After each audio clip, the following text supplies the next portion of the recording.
Assalamualaikum warahmatullahi wabarakatuh. Hello, ma'am. My name is Annisa Nayla Yuniar. I'm from 1D. I want to tell you a short story for fulfill my final task. The title is Tiger, Treacle and Coke. The dream was back. However hard he tried to wake up, Luda was yet again caught up in its nonsensical talents. Round and round a strange garden the two children chased Luda until he was exhausted. Then, when they caught him, it was his turn to chase them. Why couldn't Treacle and Coke spend their time sitting in front of a screen, like most other children? This sort of thing was too exhausting to be good for anyone. Next, Luda was dragged to the plastic seesaw and bounced up and down until it creaked. It was a reverberating sound, and someone must have noticed. Undaunted, Treacle and Coke pulled him away to play on the swings. By the time the children stopped for breath, Luda was so tired all he could do was lie down and stare at the goldfish in the pond. He must have been the only person who slept all night, only to wake up exhausted. Luda had no idea why the 9-year-old girl was called Treacle, or her 5-year-old brother, Coke. They insisted on calling him Tiger. Luda couldn't work that out either.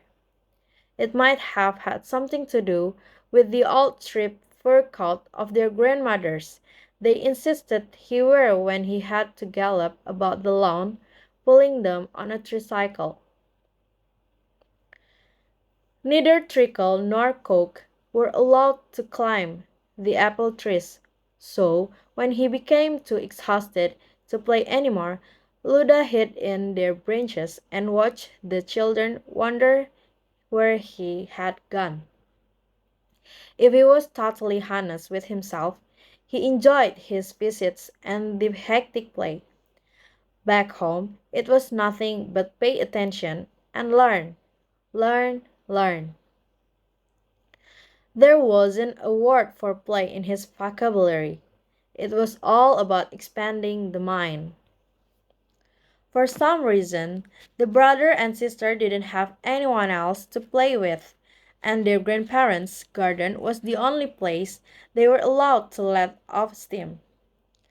Trickle explained it, how she and Coke went to a special school. That was great fun, but it was for only a few hours a week. The rest of the time was very boring for the two boisterous young people. For someone whose life was filled with non-stop, intensive study, Luda had trouble understanding what it was like. If only they could share out their play and study equally between the three of them, life would be so much easier. Then Luda had an idea. He persuaded the boisterous Treacle and Coke to sit down while he told them everything he knew about the planets and stars. He wasn't sure if they understood, yet they insisted he told them more.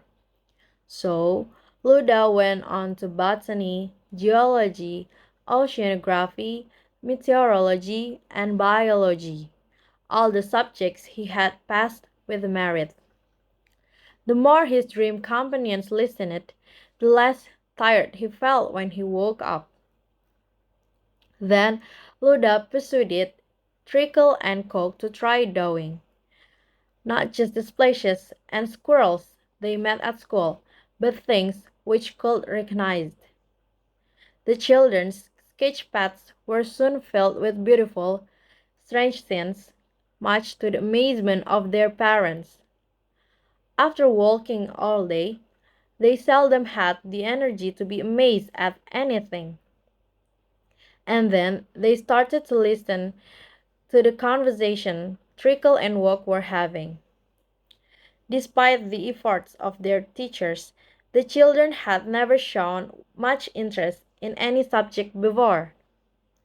Now, between them, they were discussing things even the adults couldn't understand. Nor were they as rowdy as they used to be and could even be trusted to load the dishwasher. One morning, a teacher visited Treacle and Coke's grandparents. Because they were now so well behaved, their grandmother had taken the children shopping, so their grandfather invited the young woman into the lunch. Her questions seemed endless and often pretty silly, but he was a good natured soul and knew they were being asked for the benefit of his grandchildren. At last, the teacher put away her clipboard, anxious to discuss the real reason he was there. So, what do you make of the children's rapid progress? Grandfather stretched his head. They have always been nice kids, but have calmed down no end over these past few weeks. Any idea why? Reckon it has something to do with playmate of theirs. Playmate?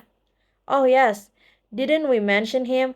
Small round Villar, always wear fancy dress for some reason. We always watch, but never interfere unless someone looks as tough they are going to get hurt. Must be one of their neighbor's kids, thought. Every time I go out to chat to him, he seems to disappear and the kids come over secretive. That's okay though. No one else comes around to play with them being the way they are, and they all get on like a house on fire they do. Reckon he taught them how to draw. Teacher peered over her glasses at the older woman. What sort of fancy dress does these children wear then? Well, he always has on this glittery tunic, bit like purple baking foil. Then there's these things on his head. Things on his head look like short, stumpy horns, and of course a tail.